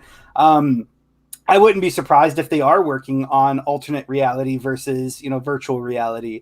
They already have they have a lot of technology built up with it. Microsoft does with the HoloLens. But, ultimately, I think their decision is a good decision. I think it's best to wait. Like you said, it might be because they're a little bit skittish over, the Kinect. I know a lot of people really enjoyed it, but I would say more people than not absolutely despise the thing, right? And I think it might also possibly have something to do with that. They don't want to jump into another potential Kinect. I know VR is more popular than Kinect, but it could still have something to do with that. But I would rather them, spend their resources on, acquiring new companies that, will make games, that I will purchase or play and enjoy. I would rather them spend the resources on, making, Game Pass even better than what it is, and expanding, xCloud. I would rather them use those resources right now to do that and keep VR kind of on the back burner. I hope that, we will see it sometime this generation, but it's not really that huge of a thing to me. All right. I mean, listen, everyone brought up really great points. Real quick, J-Mo Money drops a $2 super chat, and he says, Brad wants AR for Nemesis from Resident Evil 3 to be in his house. I actually want that, no, personally. I don't want that. That would actually freak me out. Yeah. And Sin Vendetta drops a $5 super chat, and he says, the day I actually play VR without getting sick is the day I'll reconsider getting VR. As of right now, it's just not for me. Yeah, I mean, listen, it does make some people sick. But I want to bring up a small point to this interview. And Phil Spencer went into great detail as to why the Xbox Series X will not launch with exclusive content. And here's his direct quote from that interview. He says, so what we're trying to do is put the player at the center and say, if you're a gamer and you want to play the highest fidelity experiences on your TV or on your PC, we want to give you the ability to do that. If you're someone who's playing games and you're never going to own a console, you're never going to own a gaming PC, you're obviously investing in Project xCloud and things to make that possible, so you can play games on those devices. I mean, look, I think that what I didn't put into the show notes is the fact that Phil Spencer, he didn't even have to say it. As someone who runs his own business, who has run his own business before, you don't want to box off potential customers. And I think it would have been a terrible disservice to the Xbox community if Halo Infinite and Forza Motorsport 8, if that's what it should be, were locked behind a $500 plus console and all your other potential customers. And of course, it would go against what they're doing with Game Pass. Like, could you imagine if Game Pass was segregated? Well, if you have the $500 console, you can play these, but if you don't, well, sorry, Slappy. That would be a terrible message you'd put out there. So I mean, this isn't the big part of the interview. That's the next one that we're going to get into. But Enrique, do you agree with them holding off and on exclusives, or do you think that the exclusive thing is going to hurt them? Oh man, selfishly, I wish they actually. You know what? Real quick, you are botting really bad. Okay. Yeah, jump out and jump back in. Okay. Let me get to you. Let me get to your opinion on this. Do you agree with Phil Spencer, meaning that no gamer left behind, and allowing for if you want to buy a $500 console and you want to experience the most powerful hardware for the next generation in the Xbox Series X, you can do that. But if you are someone that just got an S for Christmas or just went out and bought an X, you can use those consoles and have just as much fun as the person spending $500. Yeah, I mean, absolutely. I mean, 110%. And I think a lot of gamers are going to opt for that. I think a lot of gamers are going to opt to not upgrading to the latest hardware because of that very reason. And I don't think it's going to hurt Xbox because, as we know, a lot of the times these companies don't really make that much money off of, or sometimes any money at all off of new console sales. But allowing people with Xbox Series X, with the Xbox One X, to play Halo 5 without having to upgrade their hardware is the way it should be, and it's the way it always should have been. And I agree. In a sense, that's kind of the way it has always been for PC, and in a way, and Xbox is kind of, taking that more, personal computer approach, and they have been for a very, very long time. And I think that this is going to work very, very, very strongly in their favor. There, of course, will always be those gamers that want to play with the best graphics, with the best hardware, having everything, play smoothly at 60, 120 frames per second on, mind melting graphics. But there's a lot of gamers out there that don't really care about that so much. They just want to be able to play, the latest, newest games.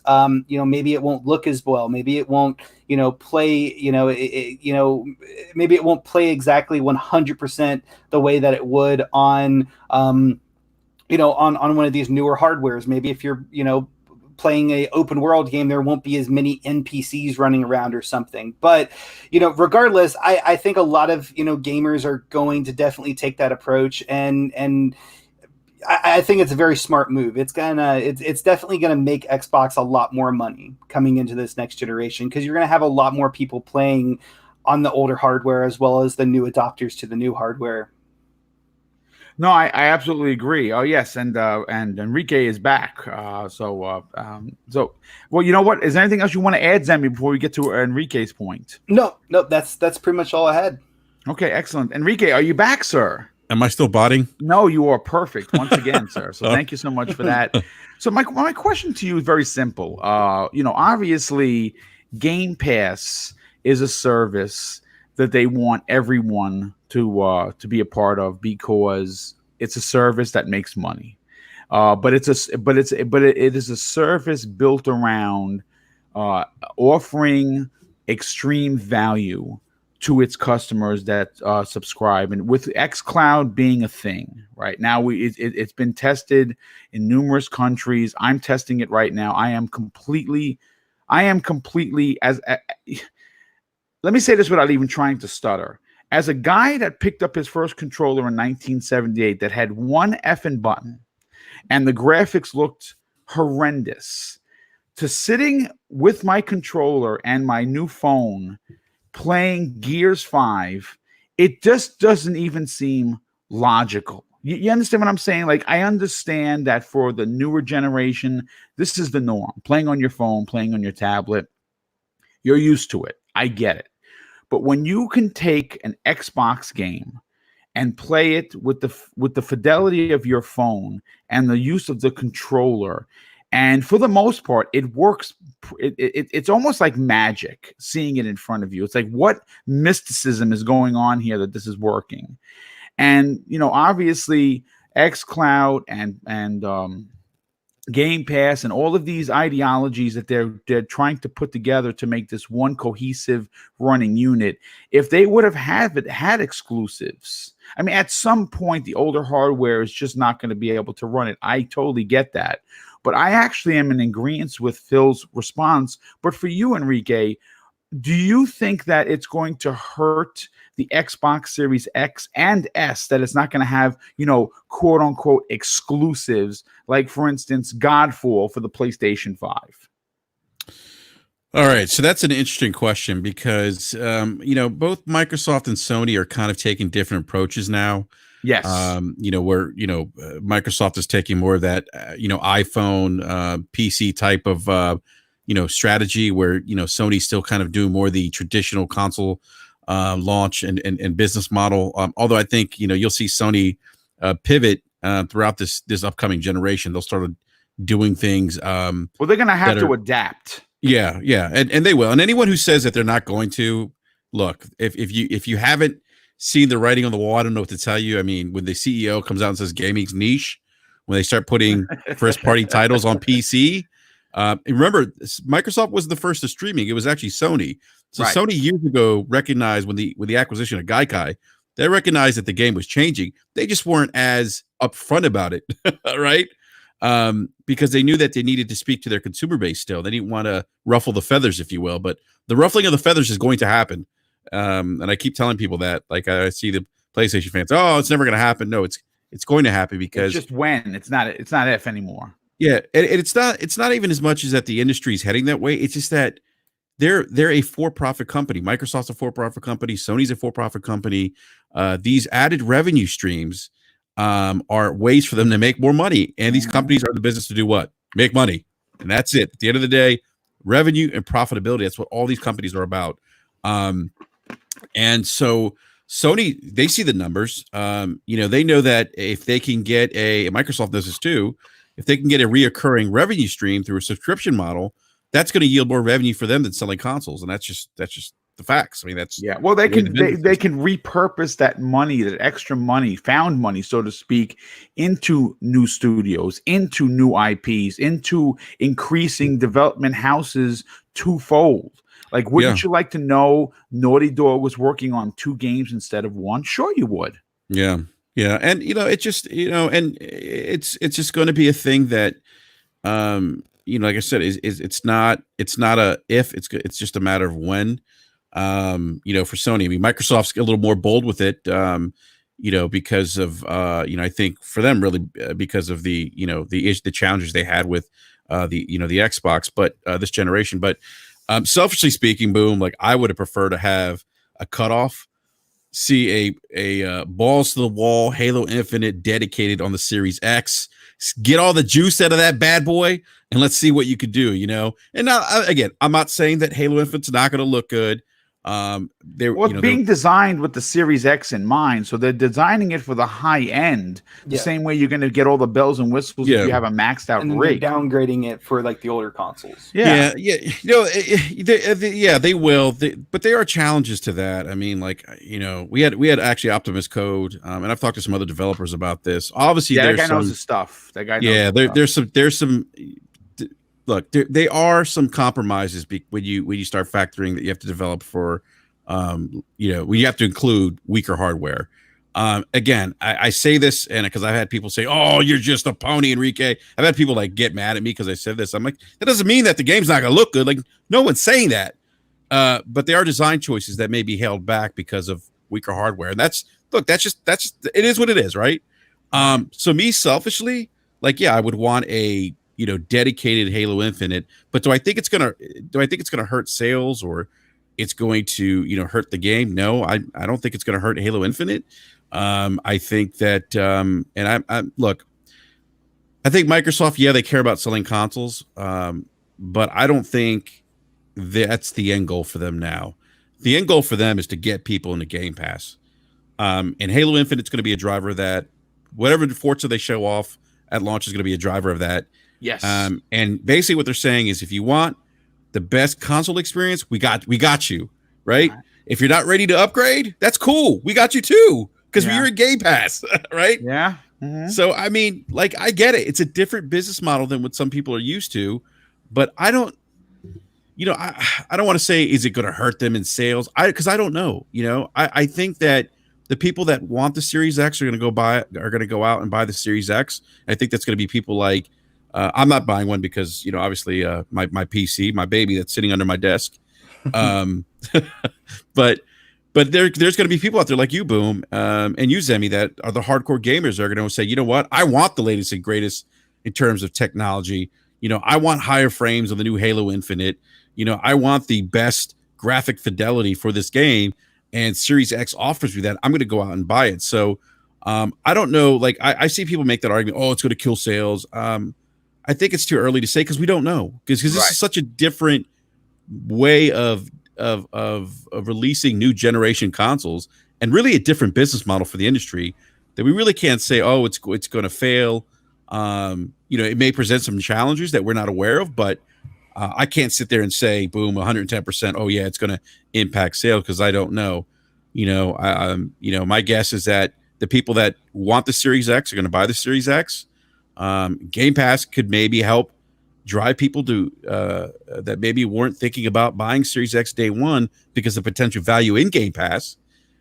I hear you talk about like that 2-prong approach. People may say, hey, you know what? If there's this new console and I can get 200 games, and I hope it's interesting too. I wonder, are all the games in Game Pass, are they going to scale up, like in terms of like graphic fidelity? Yes. Okay, so now you present like a different situation, like with PC, like, oh my God, I can play all these older games that have better graphic fidelity, higher frames.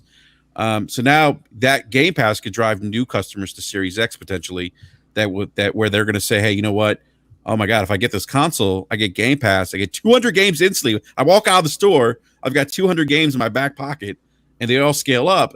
and then I got Halo Infinite, which is included, which is a new game included in the service. So I think it's going to be Game Pass more than anything else that drives. If I had to guess, I would say Game Pass would probably be more of the driver of new Series X console sales than the actual hardware specs itself.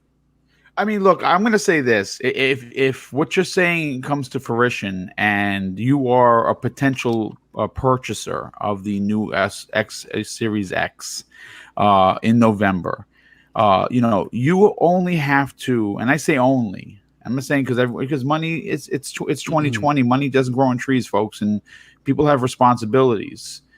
A person like myself who's on a pension, the overtime is just not there anymore because I don't do it. But so you have to get a little bit more creative. You have to get a little bit more more forward thinking with your money. So I have a shit ton of gift cards for my birthday and from Christmas just sitting in an envelope waiting to be able to reserve the PS4. I mean the PS5 and the Series X. But for the Series X, you could logistically go out and spend that $500, and you're going to come home with half a dozen, possibly more, games to download for free because I have Xbox paid until 2022. But if you're coming back to the console, you're coming back to the Xbox for the first time because they're going to have the power, and power matters to you because it matters to some people, maybe not everybody. There's rumors there's going to be a 3-month card included. There's going to be at least a month, but we're hearing 3. Could you imagine? You don't have to buy anything but that console. So it is going to be a driving force. Real quick, I have to catch up on some super chats. LMNOP, a good friend of the show, has actually said something very interesting. He drops a $10 super chat and he says this: I was one of those guys that had Destiny and Titanfall on the Xbox 360. I didn't get an Xbox One until 2014. Sunset Overdrive was that one exclusive that helped me push me into the next generation. So he agrees with exclusives. Crazy Mate Gaming drops a $2 super chat. He says 3 words: xCloud enhanced. Yeah, oh my God, that's so good. LMNOP drops an additional $5 super chat. He says Game Pass makes my decision to upgrade a lot easier. I won't have to wait. Day one Series X. And Crazy Mate Gaming drops an additional $5 super chat. Thank you so much for the generosity. He says people say that having it all on past consoles will hold back, but I think that the XX Loud is not going to hold anything back. Yeah, I don't think anything is going to be held back. I think that if you want the new console because you want power, or you're someone that has a really nice OLED, and you don't have a PC Master Race rig, you know what I'm saying? You're just a gamer like myself. I mean, I'm an old bastard, and I've been gaming since the days when the wheels weren't invented, right? So for me, I've always been a console gamer. I gamed on the Commodore 64 and the Amiga, sure, but I've never been a PC so a quote unquote guy.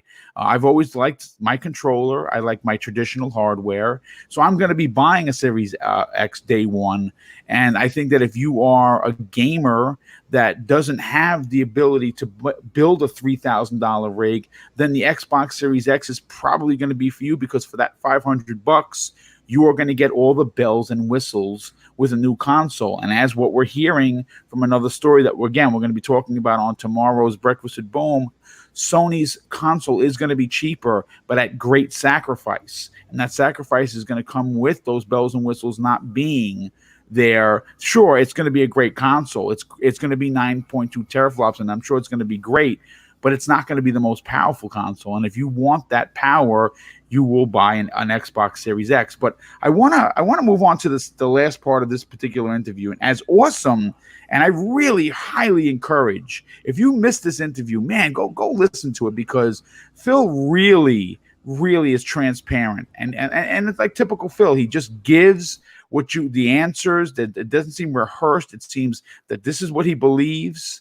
And as awesome as his interview was, and as many subjects that he was able to cover in a short amount of time, because like I said, it was only about 36 minutes. It was the new way of doing things that he talked about on this very interesting podcast, and what Microsoft has looked like and has been doing since December 12th. And he mentions a boldness and a willing to do things different from what Microsoft has done in the past. And this is, I've said this numerous times on this particular show, but on other shows as well, even as a guest. There's a new swagger to Phil Spencer, and I'm not the only one that sees this. And to him and his understanding of where Xbox was, where the platform is going, and exactly how they're going to get there is extremely impressive. And I love everything about what he had to say. Here are some excerpts from the interview. He says this: "We made the decision. The decision was actually really pushed forward by one of our marketing leads, and she's awesome. And she just stood up in the room and said, we should do something bold, something we've never done before." And he talked about this being the Series X reveal. And this is what he had to say. He continues, "Let's face it, we're not in the market position we wanted to be in the last generation. I don't think we're going to get to disrupt and grow our business just by doing what we've always done. Let's go and try and to do something new." And when she first brought the idea to him, he said he was honestly not a big fan of it, but he decided that it was important for them to take risks. And he says this: it was cool to do, and the response has been great. But to be completely honest with you, I could be sitting here today and it could have been a complete disaster. I like trying, and then this is where it gets interesting. I like trying something bold.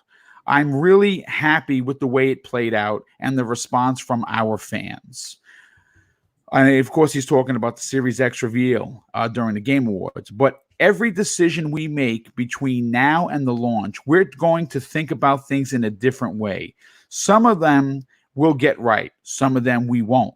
But we are definitely not going to be meek. We are going to be bold in everything that we are trying to do to jumpstart the next generation. Now, I got to tell you, again, simple words by a man who holds a very high position. But it's what he said during this interview and how he broke it down that has me thoroughly impressed, because we know, and Enrique, you and I have talked about this before. There's been a messaging and marketing problem at Microsoft for years, and I'm not going to sit here and sugarcoat this at all. They found a way. And this is going back a while. I mean, this is post, E3 2018. It's been a different Microsoft, but post December 2019, it's been a really different Microsoft. And the reason why that might be is because they have someone that used to be head of marketing for them during the Xbox 360 era that has now taken that mantle back up. And he started, I believe he started his post on December 1st. And since then, we've seen some really bold moves by Microsoft. But for you, Enrique, when you hear Phil Spencer talk about being bold and doing things differently and understanding what did not work and how they cannot disrupt the market in a way if they keep doing the same things, are you impressed with the way that he's positioning the company and the platform to succeed in the next generation? Do they bring Donnie D back? They didn't bring Donnie D back. No, don't do that. I'm joking. I know. You said they brought back, and I heard 360, and I'm like, Donnie D. No, I'm joking. Yeah, it's funny that interview. I think with Gamertag Radio, I think they talked about this, right? The meeting to release or to announce the Series X at the award show. I think Phil Spencer wasn't really on board. Someone stood up and said, "Hey, we're not in the market position we want to be in. We can't continue doing what we've been doing." Right. So I like the direction they're going. I think, with regards to the reveal of the Series X, no one saw that coming, by the way. No one did. Right. I mean, boom. Nobody. Like usually, like when we podcast, right? If we hear things, we usually talk about it. The only one that said it beforehand was Randall Thor. He said it on the Xbox 2 podcast. Now, I don't think he meant it as if he had heard something. He just threw it out there. It just had to be one of those things he got right. Yeah, that's fun. Yeah, I wonder with Rand sometimes.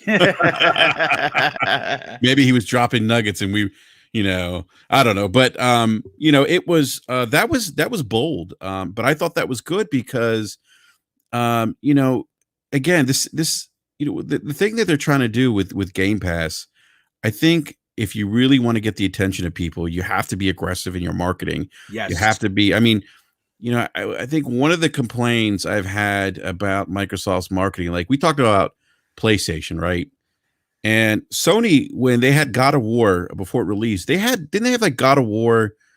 I don't know if it was gameplay footage or a commercial or something. They had it playing on the floor of the basketball game. Yeah, it was incredible. The Golden State Warriors. Yeah, and I'm like, what is this? Like, that is, I mean, like, talk about like they even sponsor one of the big college bowls. I think it's the PlayStation.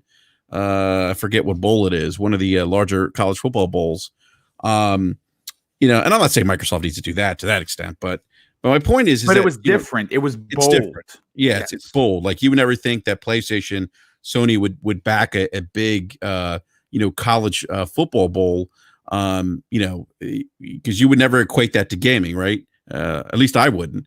But they do that to get the brand name out, and I think that one of the challenges I think they've had with this generation is the marketing and that brand recognition. Obviously, we know Xbox, but I think Sony has such a powerful brand. But I think part of that is not just because they've been, a market leader, the last 25 years and have, put out, some great gaming experiences. But it's the PlayStation brand too. I think that drives a lot of that maybe loyalty, if you will, that people have, or affinity that people have for that particular brand. But I think Microsoft doing what they did at the Game Awards was great because it was so outside of what they would traditionally do, right? Sometimes I feel like they play it safe a little bit, but I want to see them talk about Game Pass more on TV, like CTV commercials. I don't think I've seen, and tell me if I'm wrong, Boom, because I know sometimes we see different things, different times. We watch, different shows. I haven't seen many Xbox advertise. I haven't seen many Sony ones either recently, but I haven't seen many Xbox advertisements more recently. But I'd like to see them really push Game Pass because, like I said, that's to me going to be the ultimate driver of their business. Go out there, market Game Pass. I'd say, hey, you want $200? $200. You want 200 games for $1? And I would just throw that up on the TV screen and market the hell of that. Put that on like WWE Raw, Monday Night Raw. Yes. If you're wrestling, if you watch AEW, put it on AEW's. Dynamite, whatever it's called. Apparently a lot of gamers like to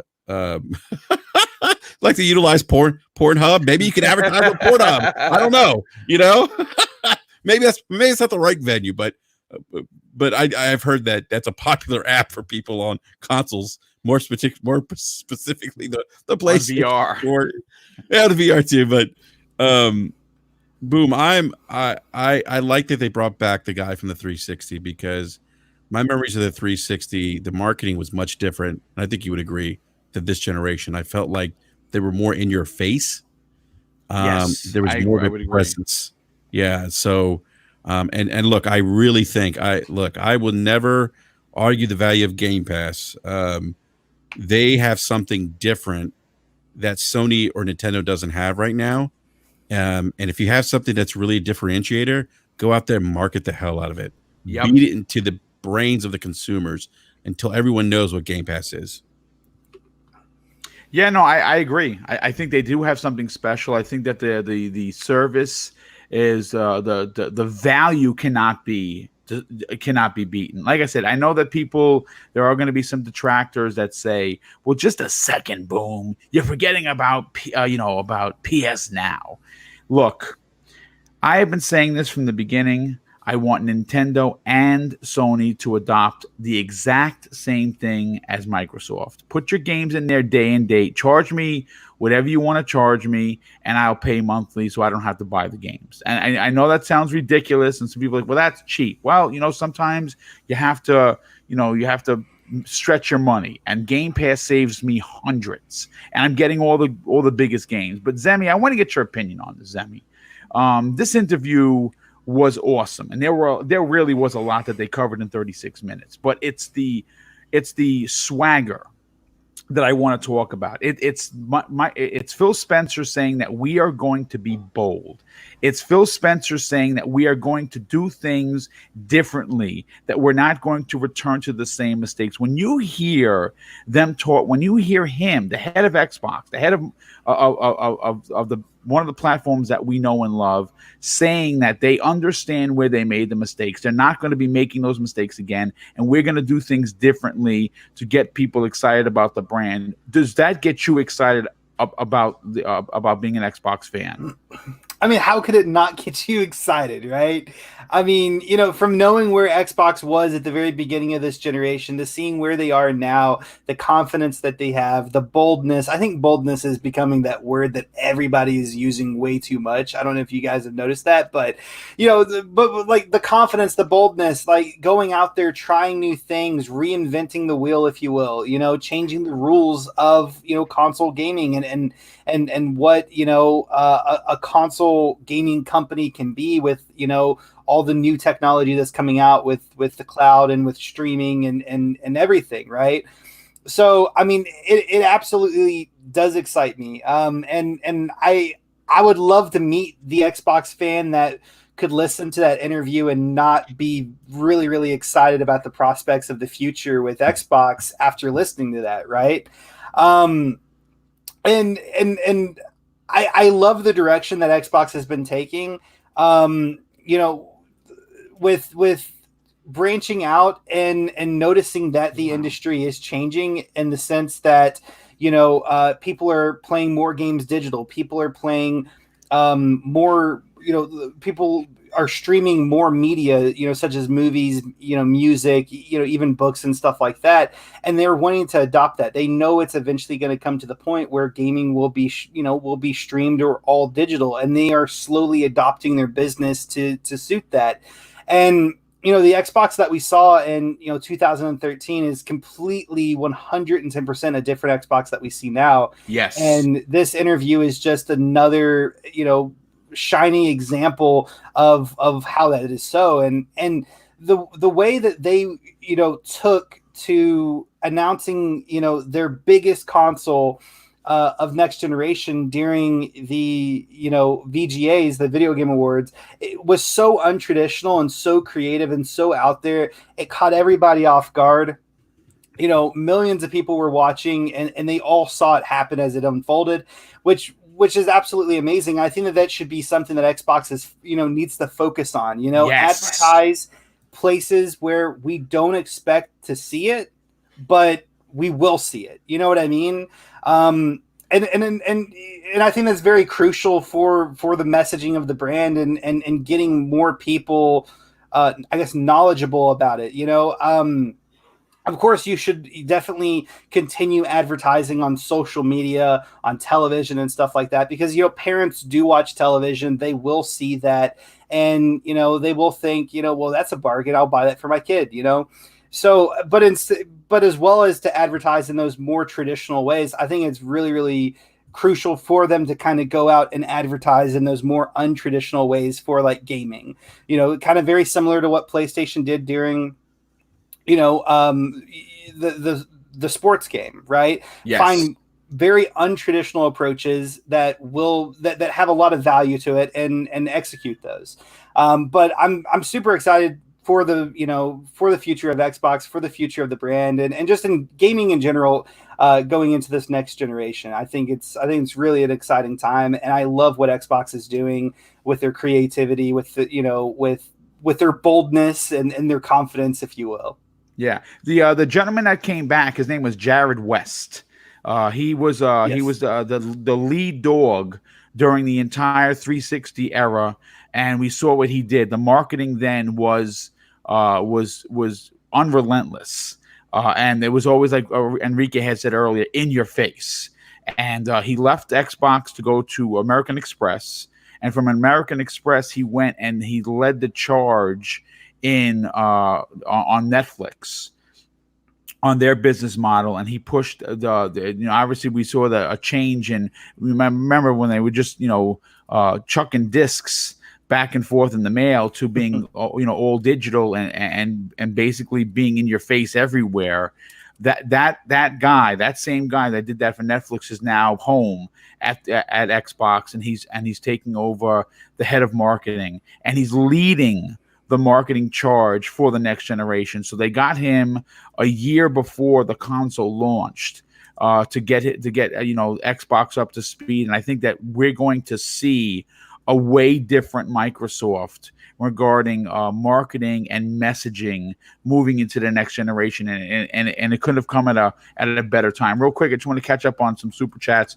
Wilmy Hood, who is going to be a guest on tomorrow morning's Breakfast with Boom, drops an outstanding $20 super chat, and he says this: Phil is on that new Viagra named Xbox Series X. And Rain G4, hey dude, thanks so much for being here, brother. He drops a $10 super chat, and he says, remember Oddworld Munch's Odyssey was originally a PlayStation 2 game and then was removed for the limitations of the console and was put onto the OG Xbox instead. PS2 hardware was limited. Yes, I do remember that, and I like that game, as a matter of fact. And listen, we are closing in on 2 hours, which I didn't think we were going to able to do.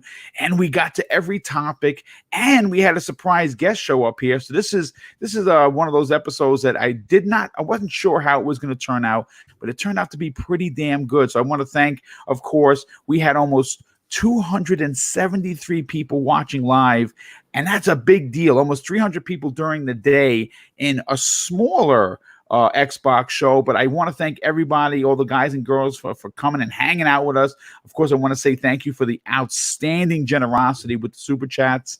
I mean, listen, you power the show, and I said this, and I'm not ashamed to say it, because of the generosity, folks. I'm actually going to be attending my second E3, and that has a lot to do with how nice people have been and how generous you guys have been for the work that I put into these 3 shows weekly. So thank you so much for that.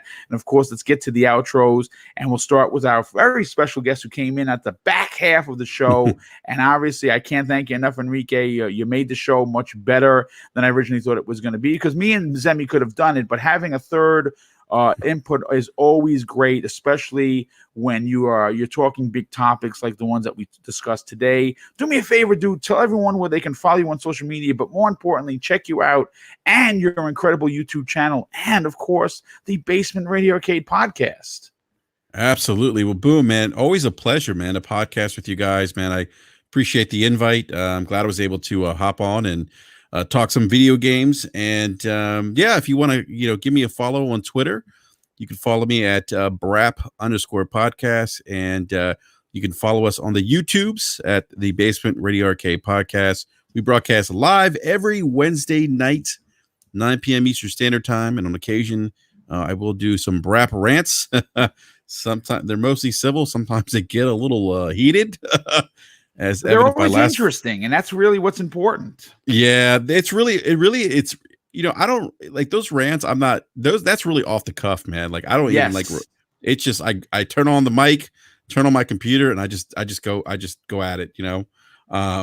So I just try to offer different perspectives, into things, and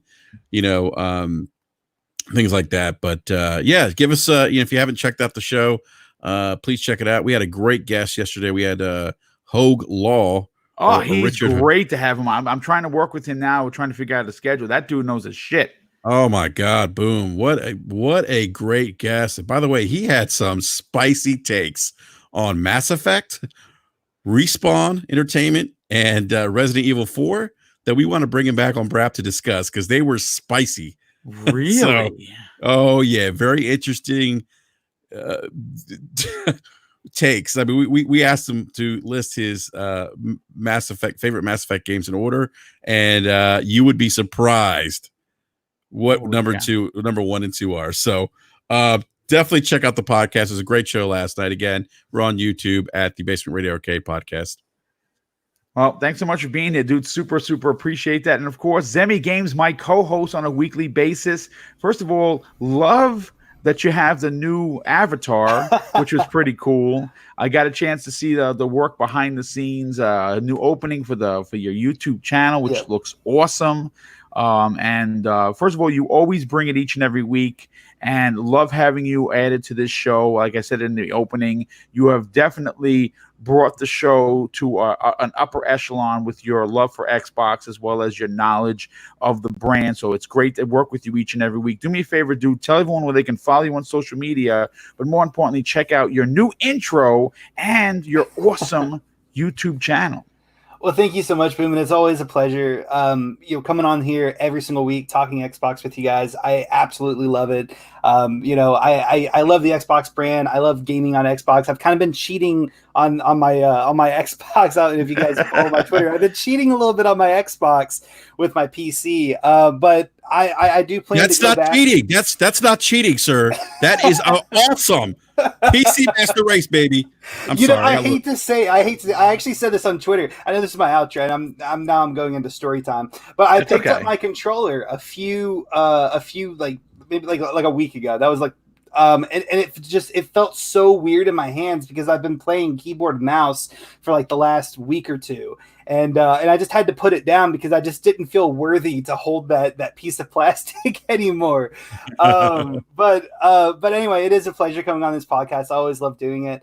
If you guys want to check out my YouTube channel, it is called Zimmy Games. I do a bunch of gaming news, game reviews, tutorial videos, all sorts of gaming content. So if you interested in that kind of thing, definitely check out my YouTube channel and check out some of my content. And if you like, make sure to hit that subscribe button. And then you guys can also find me on Twitter at Zimmy Games. I'm not the most active person, but I aspire to be maybe one day. But my DMs are always open, and I always look forward to any of the people out there in the community to send me a message, talk about games or anything like that. Whether you agree, disagree with any of my opinions, I always love talking, to the community about it. And that's pretty much it. Thank you so much, Boom. Well, listen, thank you so much, gentlemen, for being here. Super appreciate that. And once again, I want to just wish everyone an incredible Thursday. Enjoy the rest of your day. For here, at least in New York, it's rainy, it's miserable. So stay in and play games. Yes, sir. Okay, I want to chime in real quick. Boom and I, with the absence of Jeff Keighley, Boom and I are taking over E3. That's right. You better believe it. We're gonna be talking about Jeff Keighley's removal of himself from E3 and his Coliseum program that he's been doing for 25 years on tomorrow morning's Breakfast at Boom. So tune in. I'm going to be putting out a press release very soon on who that press release. Imagine that, on who's going to be on the show and what topics we're going to be covering. So stay tuned for that. Once again, thank you everyone for hanging out and making this an incredible 2-hour show. We'll see you next week on the newest episode and the return of the Welsh Gamer for next week's. Oh, we got it real quick. Wilmy Hood dropped a $15 super chat. Thanks so much, Wilmy. He says they're replacing him with Nickelback. That's great. That's great. My God, that's great. Well, thanks so much, Wilmy. Really appreciate that. And everyone, enjoy your Thursday, and we'll see you next week on the newest episode of the Xbox Factor podcast. Take care, everyone.